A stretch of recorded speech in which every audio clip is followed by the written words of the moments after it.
Bonjour, avec l'aide de Dieu, nous allons aujourd'hui étudier le 18e chapitre du Likutei Amarim du Tanya. Dans le précédent chapitre a été élucidé le sens du verset cité en introduction, car cette chose est très proche de toi. Donc ce chapitre, donc en fait ce passouk qui est donc tiré d'un chapitre, d'un verset dans le Deutéronome. Eh bien, cette affirmation nous dit, cette chose est très proche de toi, dans ta bouche et dans ton cœur, pour la mettre en pratique.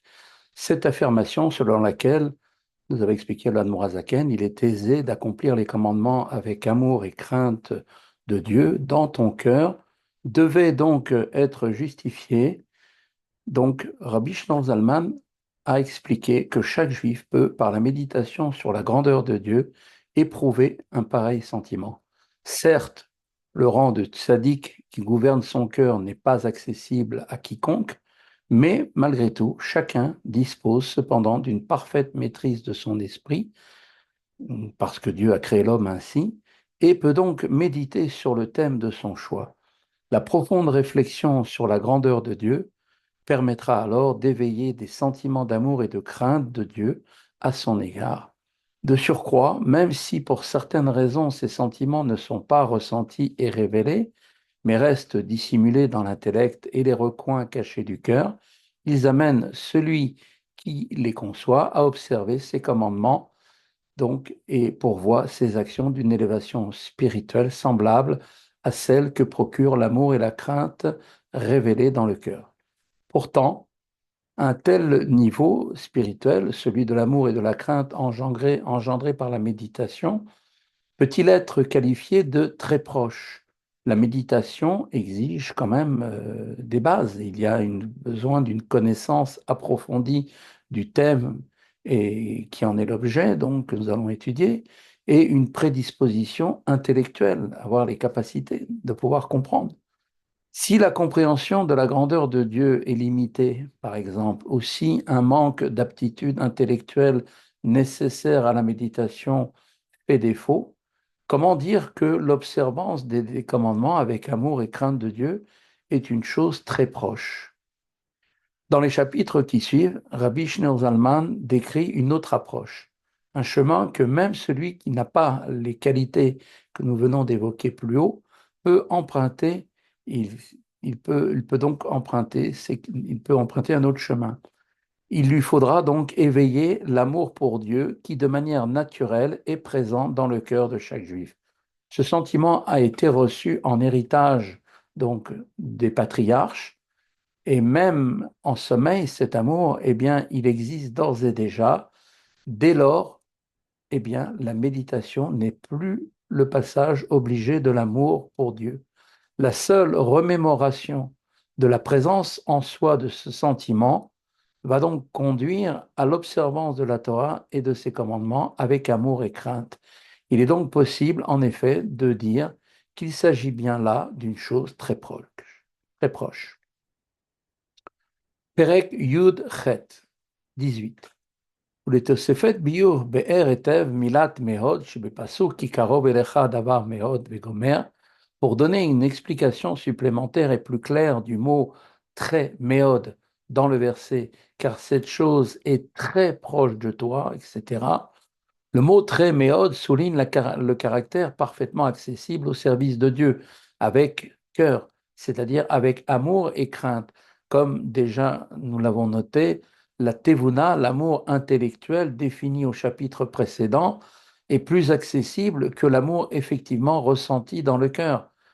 Mais les connaissances approfondies nécessaires à la méditation sur la grandeur de Dieu font que même cet amour ne peut pas être désigné comme une chose très proche.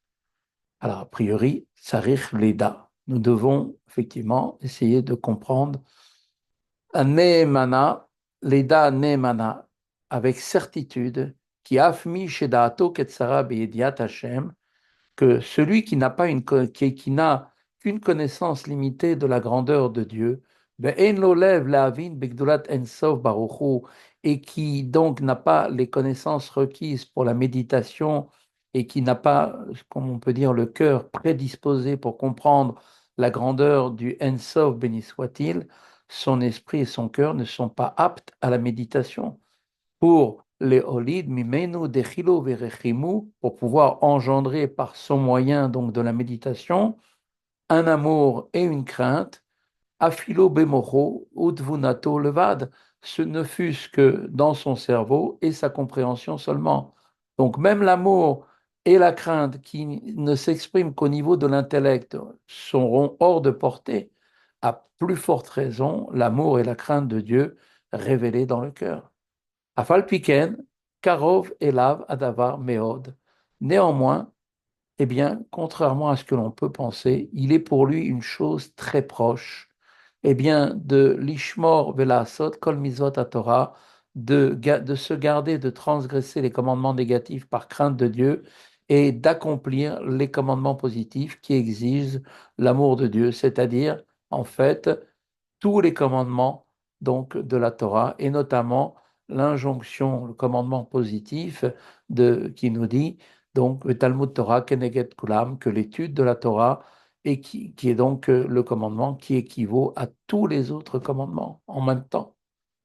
כפי בפיו ובלבבו ממש, מעומקא דליבה באמת לאמיתו, בדחילו ורחימו.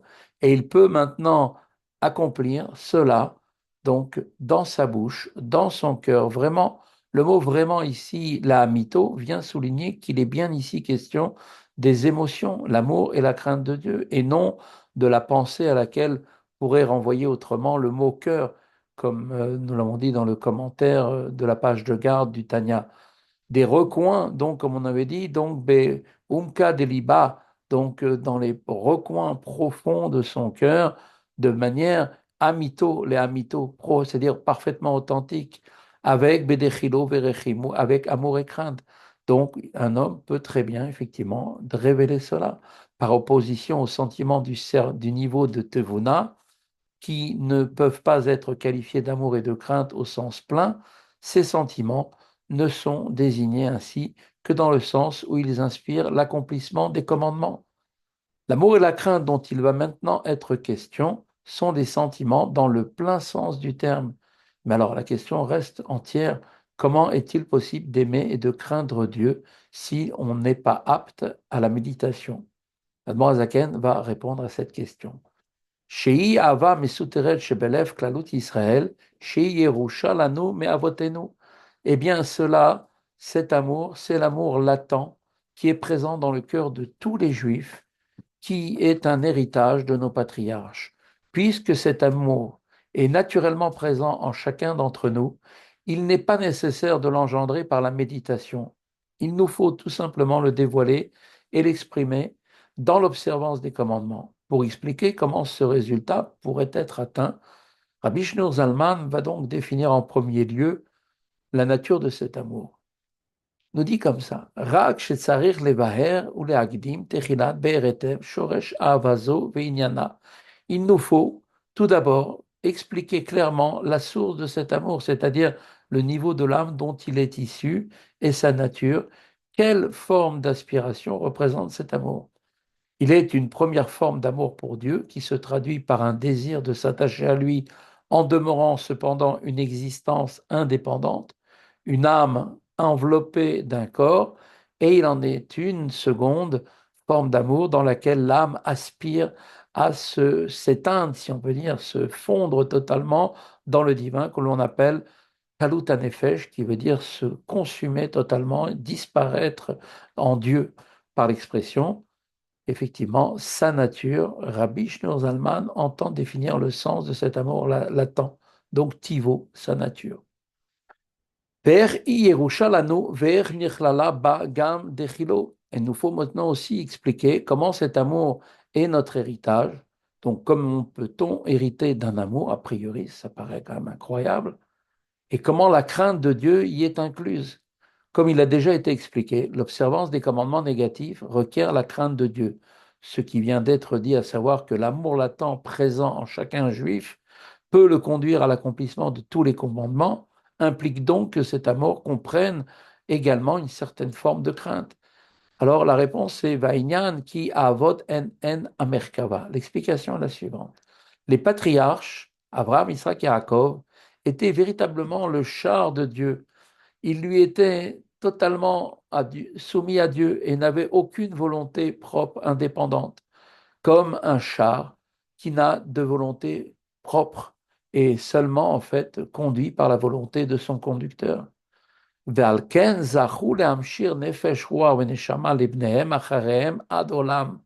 Et c'est la raison pour laquelle, en récompense, ils méritèrent d'attirer pour leurs descendants à tout jamais ces nefesh, effectivement, pour nefesh, ruach et neshama, issus des saintes sphirotes des quatre mondes d'Atsilut, Bria, Yetzia, Asiya, comme il est dit dans les mots, donc ils ont Alken zachu lamshir nefesh ruach neshama libnehem acharehem adolam meser sfirot de kedusha shebe'arba olamot atzilut bria yetzira asiya lechol echad ve'echad kefi madrigato kefi maasav.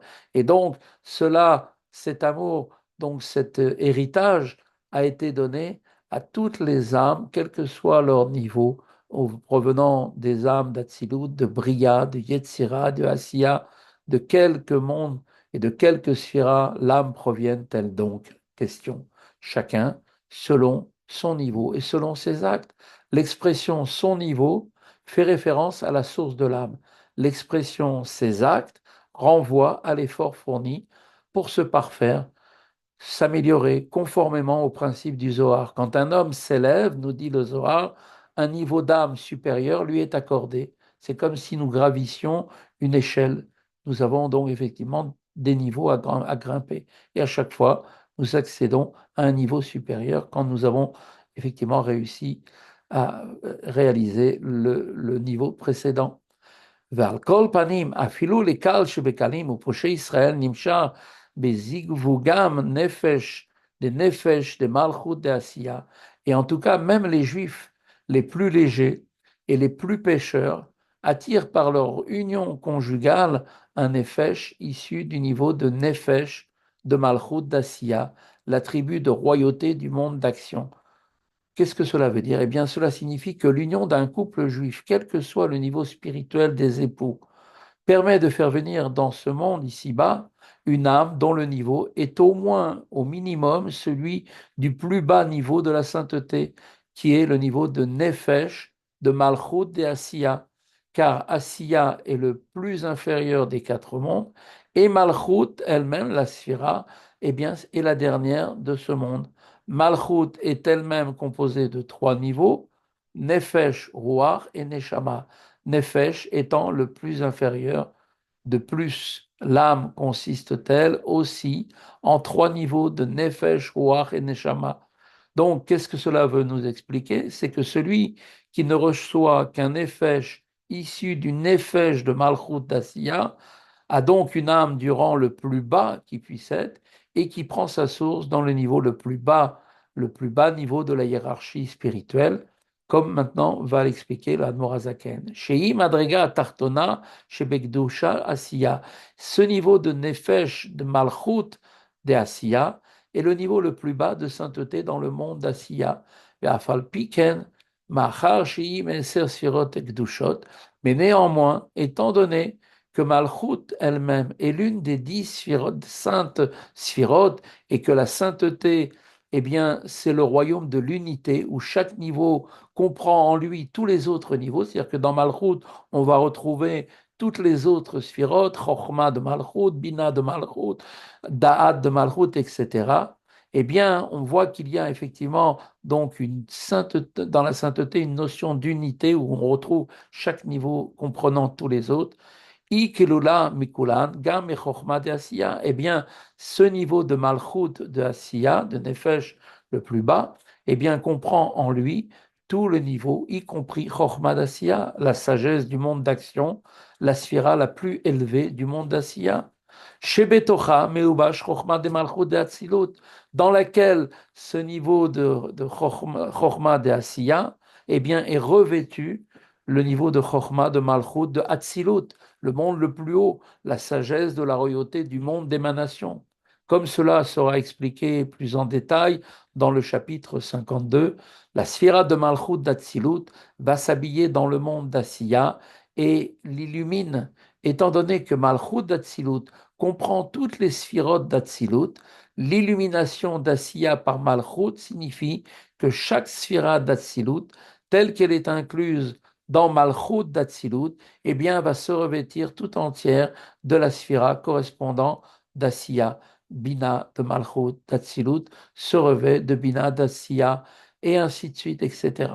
שבתוכה החוכמה d'Atsilut, שבה מאיר אור אינסוף ברוך הוא ממש, dans laquelle Chochma de Malchut d'Atsilut se trouve, eh bien, la Chochma d'Atsilut, car toutes les tzfirot, comme nous l'avons dit, dans le monde d'Atsilut, s'incluent les unes dans les autres mutuellement.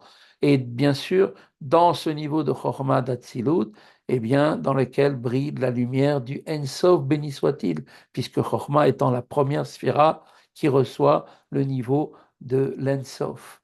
Kedirtiv Hashem bechokma yasad haaretz, ainsi qu'il est dit, Dieu avec sagesse a fondé la terre. Le mot bechokma, traduit ici avec sagesse, eh bien signifie littéralement dans la sagesse, ce qui nous indique que la lumière du Ensof, l'infini divin, se révèle dans la sphira de Chokma, la sagesse. L'expression que nous disons Dieu a créé avec sagesse, Dieu a créé avec sagesse, a fondé la terre, signifie que Chochma, la sagesse, brille dans Malchut, appelée la terre, car elle est le plus bas niveau dans la hiérarchie des sphirotes. Bekulam bechochma asita, et comme il est dit à la fin du verset, et par la sagesse, tu les as toutes faites. Le verbe faire qui dénote l'action indique ici que la sphira de Chochma se revêt du monde d'Asiya, qui est le monde de l'action. Venimsa, il s'ensuit de là, donc effectivement en conclusion, qui est Ensof Baruchu, Melubash, Beprinat, Chochmash, Benefesh Adam, que la lumière de l'Ensof, de l'infini de Dieu, est revêtue de la faculté de la sagesse de l'âme du juif, Yiye Misheye Israël, et cela, quel qu'il soit, quelque juif que ce soit. La raison pour laquelle c'est précisément cette faculté de sagesse de l'âme qui reçoit la lumière du Ensof nous sera bien sûr expliqué par la suite de ce chapitre. ובחינת החוכמה שבה עם אור אינסוף ברוך הוא, המלובש בה מתפשטת בכל בחינות נפש כולה. Et donc la faculté de sagesse de l'âme avec la lumière du Ensof, béni soit-il, qui en est revêtue, eh bien se répand ensuite dans l'âme tout entière pour l'animer, la chiyota, biprinat rosha ad bechinat ragla, l'animer donc avec la vitalité divine de sa tête à son pied, c'est-à-dire que effectivement la lumière infinie de Dieu va animer du plus haut au plus bas niveau de l'âme. Kedirtiv chochma tichye baalea, ainsi qu'il est dit, la sagesse donne vie à ceux qui la possèdent. L'âme qui possède la faculté de chochma, la sagesse, reçoit sa vie au moyen de celle-ci, comme il a été déjà expliqué. Ulifa'amim mamshichim poshei Israël neshamot gevuot meod, et parfois il arrive que des pécheurs, des gens qui font des fautes parmi les peuples, les Bnei Israël, eh bien, peuvent attirer pour leurs enfants des âmes très, très, très hautes, très élevées, qui elles-mêmes, Shayou Beomki à Klipot, qui elles-mêmes, ces âmes, se trouvaient dans les profondeurs des Klipot, Kemoshe Katou Sefer Gilgulim, comme cela est expliqué dans le Sefer à Gilgulim du Harizal. La Kabbale enseigne qu'une âme peut être parfois prisonnière des clipotes qui lui interdisent de descendre dans le corps d'un juste. Elle demeure ainsi captive jusqu'à ce que les clipotes la libèrent de leur propre gré. En effet, Dieu leur a donné cette prérogative. Comme l'enseigne d'ailleurs le Talmud, Dieu ne présente pas des demandes injustifiées à ses créatures. Dans le cas d'un enfant né de parents qui sont des fauteurs, des gens qui font des fautes, des péchés, les clipotes acceptent de libérer une âme très élevée qu'elles retiennent prisonnière. Dans quel but? Eh bien, dans l'espoir de voir l'enfant qui va être influencé par ses parents qui sont des pécheurs et devenir lui aussi un pécheur. Elle cherche ainsi ses forces du mal à obtenir un supplément de vitalité qui serait issu de cette âme dans l'hypothèse où cette âme viendrait, elle aussi maintenant, cette grande âme viendrait à fauter par le fait qu'elle est maintenant entourée de parents qui eux-mêmes sont des pécheurs. Néanmoins, l'enfant porteur d'une âme aussi élevée est à même, malgré tout, de surmonter les obstacles imposés par le mal de ses parents et de parvenir au niveau de tzaddik. Ainsi, un tzaddik peut paradoxalement naître de parents fautifs, précisément du fait de leurs conditions. Rabbi Shlomo Zalman va entreprendre, bien sûr, maintenant, de développer l'idée précédemment évoquée, à savoir que chaque juif possède une âme qui procède des saintes sphirotes et que chaque âme est animée par la lumière du Ein-Sof à travers sa faculté de Chorma. Il définit ainsi la nature de la faculté de Chorma et explique pourquoi elle est le réceptacle de la lumière de l'En-Sof infini. Voilà, c'est ici que se conclut la première partie du chapitre 18. Nous continuerons la suite demain. Voilà, à bientôt.